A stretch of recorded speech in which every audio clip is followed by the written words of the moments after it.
Samantha Rivers, dismissed and humiliated by a waitress simply because of her wheelchair, leaves the restaurant quietly, but not for long. A month later she returns, but this time she's not just another customer. She's the new owner of the establishment.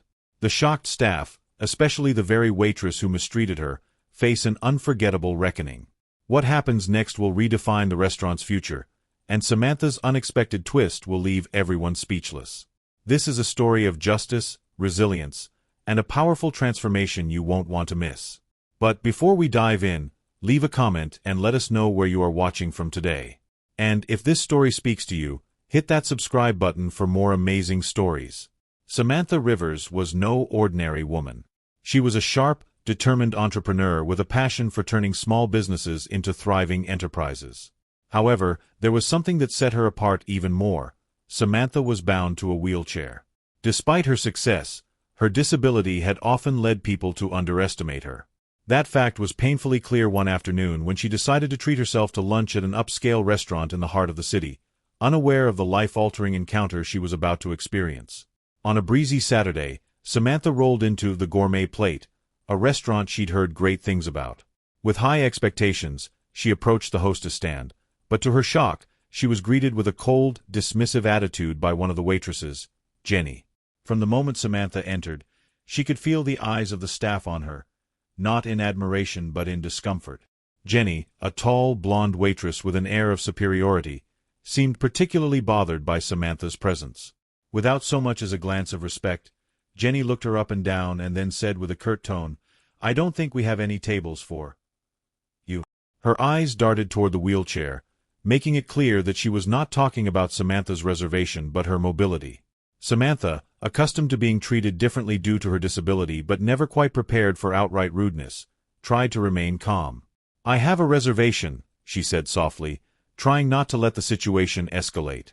But Jenny waved her off. "We're full. You'll have to come back another time," she said without checking the reservation list, turning her attention to other customers. The humiliation was overwhelming, but Samantha didn't let it show. She left the restaurant quietly, her mind already thinking ahead to what she might do next. The experience reminded her of every time she'd been dismissed or disrespected in her life, yet it also reignited a fire within her, a fire that would soon change the fate of that very restaurant. A month passed, but Samantha hadn't forgotten. The sting of being refused service based on her disability had transformed into a burning determination. She spent weeks quietly gathering information, contacting business brokers, and doing what she did best, working behind the scenes. What the restaurant staff didn't know was that Samantha was an expert in business acquisitions, and the Gourmet Plate was her next target. The restaurant had been struggling financially, which made the perfect opportunity for Samantha to swoop in.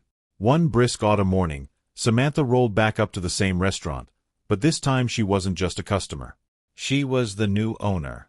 When she entered, the restaurant looked just as busy as before, with Jenny bustling around, serving customers with her usual air of self-importance. The same manager who had been oblivious to Jenny's rudeness was at the front, chatting with a few customers. Samantha, dressed impeccably in a sleek suit, confidently approached the manager and requested to speak with the owner. The manager, clueless about the recent transaction, casually informed her, "The owner's out of town, but I'm running things for now."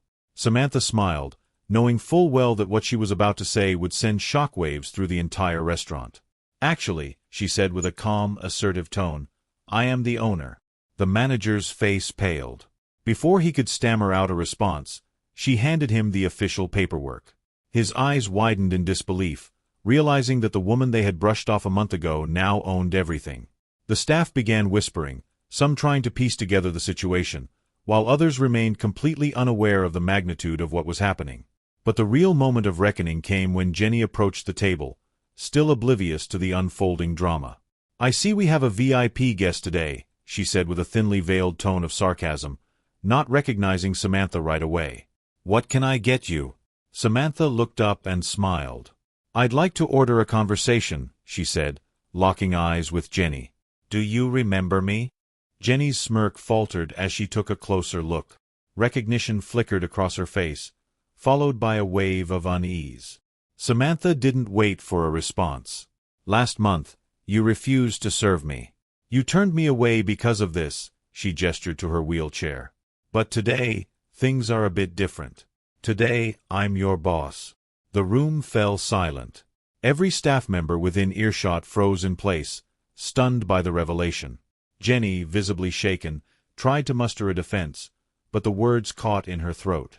"I believe in second chances," Samantha continued, her voice steady and firm. "But I also believe in accountability.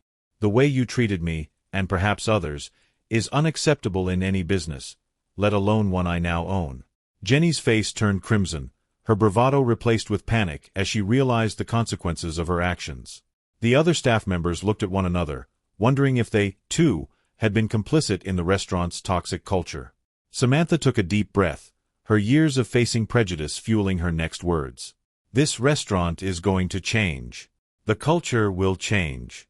We will treat every customer with respect and dignity, regardless of their appearance, their background, or their abilities. And as for you, Jenny," she paused, letting the tension hang in the air, "you're fired." A gasp rippled through the room as Jenny's face turned ashen. She stammered, trying to apologize, but it was too late. The decision was made, and the message was clear. The restaurant, under Samantha's leadership, would no longer tolerate such behavior. As Jenny stormed out, the rest of the staff gathered around Samantha, unsure of what the future held. But Samantha wasn't there to destroy the restaurant. She was there to rebuild it. "I didn't come here to tear things down," she said, addressing the staff. "I came here to make things better. If you're willing to work hard and treat every customer the way you'd want to be treated, we'll make this place something special. But if you can't do that, you're free to leave." The staff, now humbled and more aware than ever of the impact their actions could have, nodded in agreement. Samantha had given them a chance to start fresh, to be part of something bigger than themselves. Over the next few months, the restaurant transformed under Samantha's leadership. She implemented new policies that focused on inclusivity, respect, and customer service. The restaurant became known for its welcoming atmosphere, drawing in customers from all walks of life. Word spread about the remarkable woman in a wheelchair who had bought the very place that once rejected her and turned it into a thriving, inclusive business. Samantha's story wasn't just one of revenge. It was one of redemption, growth, and the power of perseverance. She had turned a moment of humiliation into an opportunity to create something better, not just for herself, but for everyone who walked through those doors. And in doing so, she proved that true strength isn't in tearing people down, it's in lifting them up.